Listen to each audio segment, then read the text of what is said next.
everybody, welcome back to my channel. Today I wanted to dive into 3 things that I feel like are very important to do before you start homeschooling.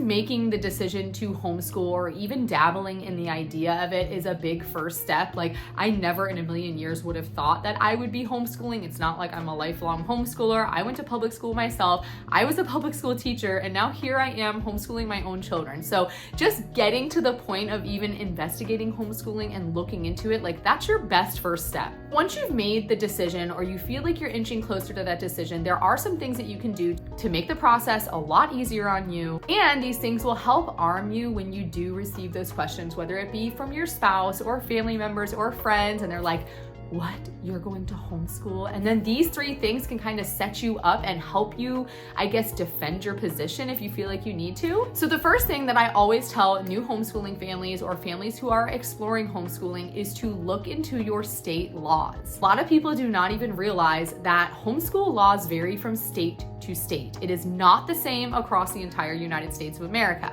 And this is actually kind of cool because if you do live in a state where you feel like the homeschooling laws are too restrictive, then you do have the option to move to another state that has less restrictive laws. This is obviously not as exciting if you live in a really free homeschooling state and then you end up moving to a more restrictive state. But either way, it's super important that you know the laws for the state that you're living in. I always personally recommend going to hslda.org. I will put it up here on the screen. I'll also link it in the notes below. Now, this stands for Homeschooling Legal Defense Association, I believe, and they are actually a team of lawyers that have all of the homeschool laws laid out for you for free on this website. You can simply just click the map of the United States, click on your state, and then go line by line of everything you need to do to get started, what your state requires, if there's any testing requirements, vaccine requirements. Yes, that is a thing in some states. Everything is right there for you. They also have an option to become like a member where you can use their services and actually receive like one-on-one coaching calls. If you have any legal questions, you can actually reach out to them. But just simply looking up your homeschool laws is totally free. You can just go right to the website and do this yourself. The reason why I say that this should be your number 1 stop is because you really need to know what you're getting yourself into. So if you are in a state that requires state testing, for example, that's something you need to know, because when you do start exploring homeschool curriculums, you're of course going to want to make sure that you pick one that's going to prepare them for these standardized tests versus maybe going like the unschooling route or more of like a Charlotte Mason style where you don't really put emphasis on tests. You could still do this if you're in a state that does require testing, but I'm just saying this would better prepare you. If you know that you're in a state where you're going to have to do state testing, finding ways to prepare your student for that test so it's not this big shock.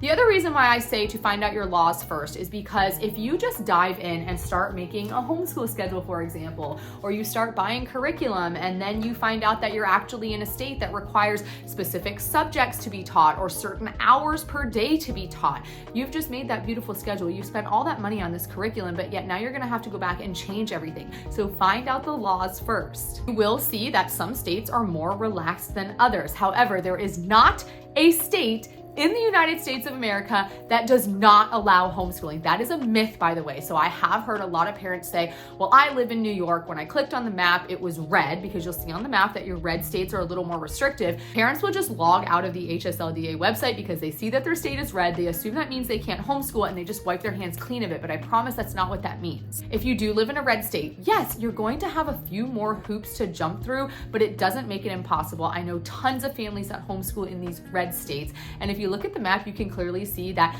red states are not as common as your green and light blue states. And this is a great thing because homeschooling is becoming more normalized, more accepted, and states are catching on to this. The last thing that I want to say about your homeschooling laws is that yes, HSLDA is a very reputable resource. However, I have heard from homeschooling families that sometimes HSLDA website is not as up to date as a local school board website might be. So for example, I homeschool in the state of Florida. When I go to the HSLDA website and I click on Florida, it will show me my laws. However, if a law had just recently been passed, my local school board website, so like either my county, so you would type in your county and then just type in blah, blah, blah, county school board website, or just your state school board website. So for us, it's like floridadepartmentofelucation.org. Once those laws are passed, those are the websites that are going to be updated the quickest. So highly recommend reaching out to your local school district, and you can speak to them like one-on-one on the phone for free for a public agency.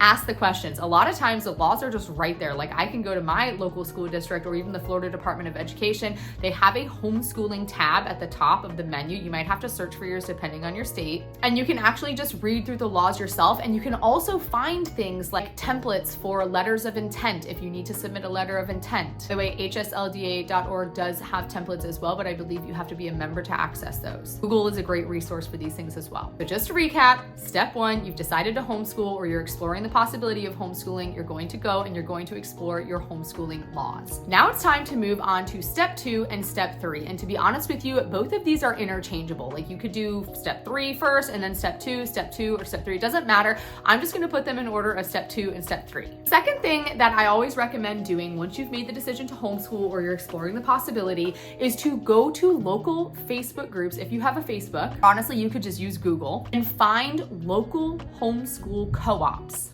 Co-ops are basically just groups of parents that get together, homeschooling parents that get together either weekly, bi-weekly, 3 times a week, whatever it might be.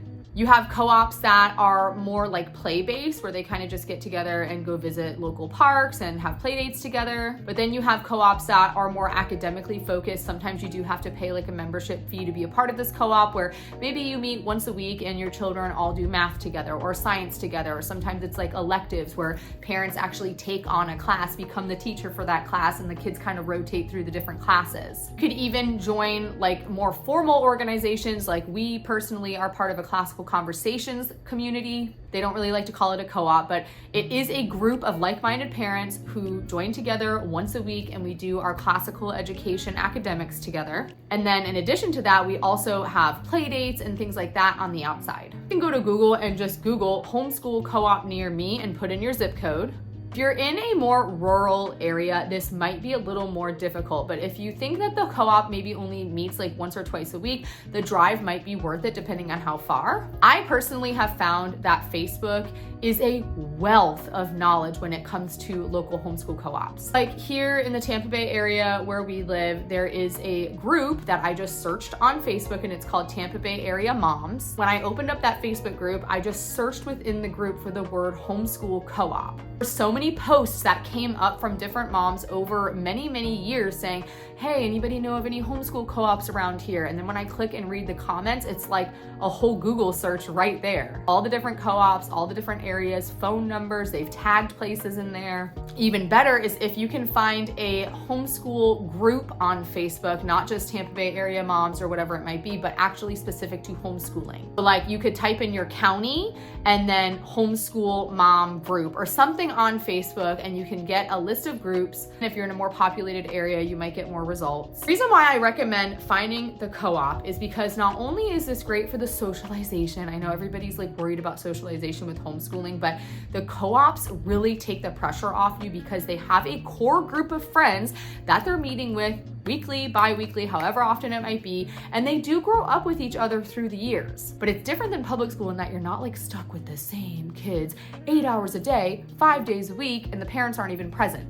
With co-ops, the parents are typically there with them, and then the parents build relationships. This is especially important for new homeschooling families because when you go to these co-ops, like let's say you just want to go to a play date, you haven't started homeschooling yet, you're just curious about it, you request to join one of these groups, you go to a play date at the park or whatever it might be, you can actually talk to these moms one-on-one. You can get their opinions on scheduling, on curriculums, what works best for them. You can even talk to them about state laws if they've been homeschooling in your state for a while. Having that support, that camaraderie, especially if you don't really have like supportive family members, or like me, we didn't know anybody who had homeschooled before. All my friends are public school teachers, so like I was definitely on the outs. But joining classical conversations for me, I had parents in there who had been homeschooling for many, many years, who had graduated their children out of college from homeschooling. And it was just so good to have that encouragement and that support and feel like I had somebody I could go to with questions. And it's so good for the kids to see other peers who are also homeschooled.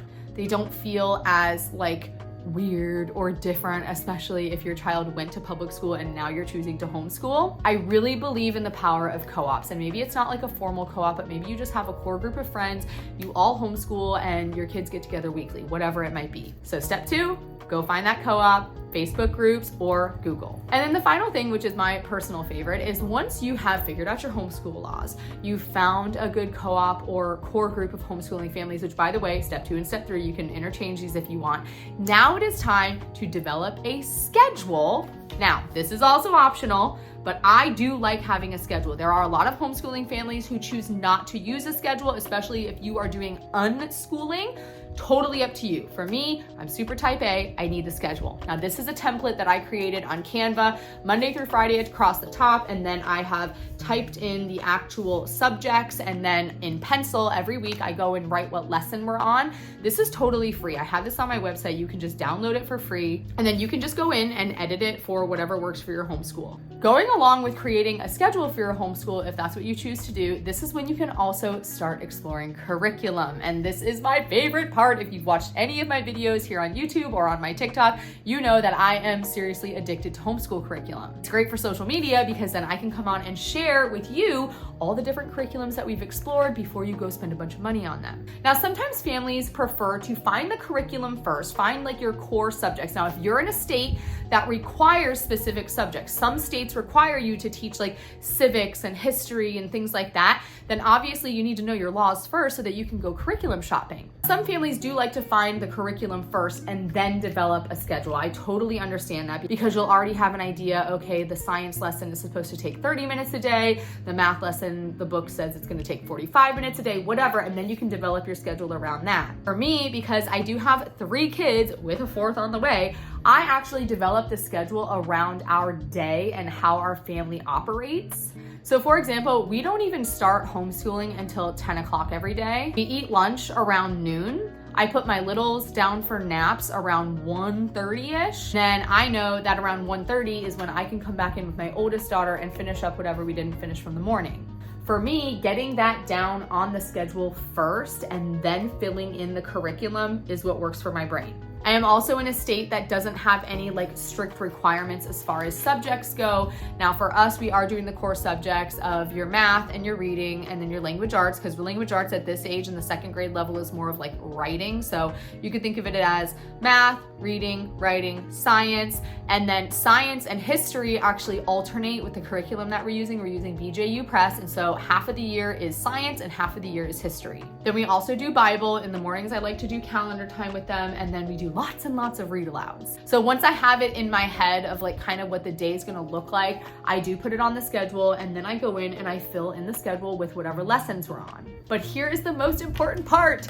You are not married to this schedule, okay? I can't tell you how many times I have changed this schedule. I am getting ready to change it again because my oldest daughter, she is becoming more independent, which is really awesome. It gives me a lot more time to work with my middle daughter. In the beginning, especially during kindergarten, it was like, whoa, I had to somehow split my time between my 3 daughters, make sure that everybody was getting the support they needed because nobody's truly independent at those levels. The schedule had to change a lot. We've even like totally changed curriculums in the middle of the year. We've even scrapped curriculums in the middle of the year. So like we started Abeka Phonics online because we won it for free. So I thought, why not? But then when we started Christian Light for reading, I noticed that the phonics were all embedded into Christian Light. And so we were spending all this time doing a Christian Light education lesson. And then my daughter was getting on the computer to do her Abeka Phonics lesson. And it was almost like double dipping and it was just a waste of time. So we scrapped the Abeka Phonics and we stuck with the reading with Christian Light. This is just one example of how you can change your schedule to meet your family's needs. So step 1, you have found your homeschooling laws, you know exactly what's expected of you. Step 2 or step 3, however you want to do it in whatever order, you find a good support system, whether that be a co-op, a community, a group of friends, family members, honestly, even the TikTok, YouTube, Facebook, homeschooling communities that we have here, like we can support each other from afar. Find that support system. And then step 3, you can start developing your schedule and exploring curriculum.